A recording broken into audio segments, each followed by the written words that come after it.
Let me begin by saying that I know only 2 weeks without social media isn't that long of a time, but for someone who's had the same Instagram account since 2013, it kind of is. I also wouldn't be making this video after only 2 weeks if the benefits weren't so noticeable.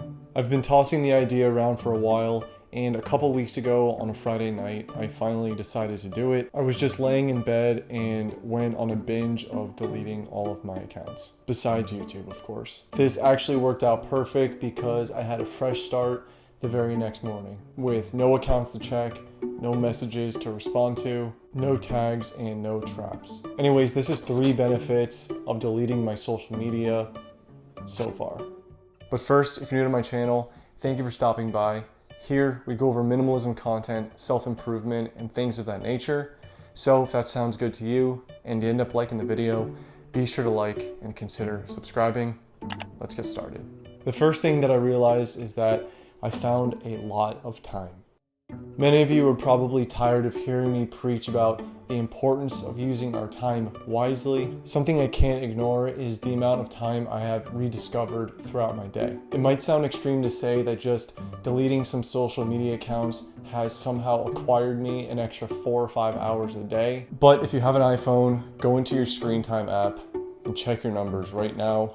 They might scare you because they terrified me. It's not just the time that I actually spent on the apps, it's the time surrounding them. There aren't 3 or 4 accounts to check that get 5 or 10 minutes of my time each before I get up. All those minutes spent editing for the perfect Instagram picture are now salvaged. Time spent taking pictures or videos just to post that I otherwise wouldn't have taken is now back. Kind of going hand in hand with finding more time, I've also realized how impatient I am. Again, when nothing interesting is happening directly in front of me, out of habit, I just go for my phone. This whole experiment is forcing me to be patient and not need a constant feed of stimulation. I'm curious to see what this extra time will lead to over the long term.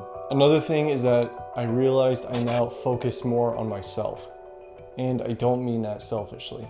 Whether we realize it or not, it kind of just feels like we're in this unspoken contest to see who travels the most, or who's doing the best, or who's just the busiest. I try to remember that people only tend to post the best parts of their lives and hide the rest. Eliminating the opportunity to post where I am or what I'm doing all the time is really forcing me to live in the moment.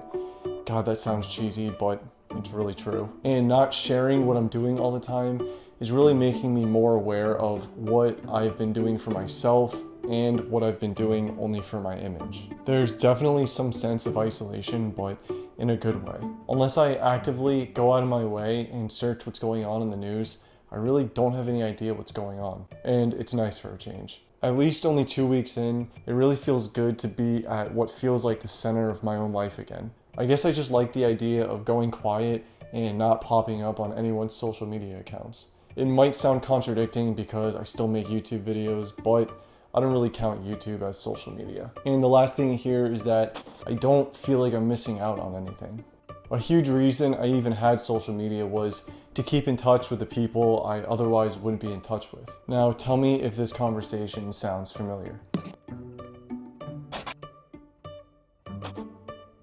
But the plans inevitably never happen. I know that if I were to recreate my accounts and get in touch with people, most wouldn't even have realized that I was gone. And that's the sad truth. Most of the people I want to see or hear from, I already do outside of social media. And if anything, it kind of forces me to get outside my comfort zone and reach out to somebody if I really need to.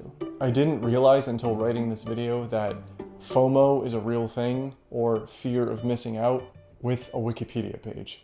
It says that it's a social anxiety stemming from the belief that others might be having fun while the person experiencing the anxiety is not present. When I say it out loud, doesn't that just sound silly? Social media overall does have its benefits, but in my case, I'm finding that it makes more sense to keep going on without it. Maybe this video has inspired you to do something similar, even if it's temporary. Anyways, I hope you got some value out of this video. If you did and you like this type of content, be sure to like it and consider subscribing to the channel, and I'll see you next time.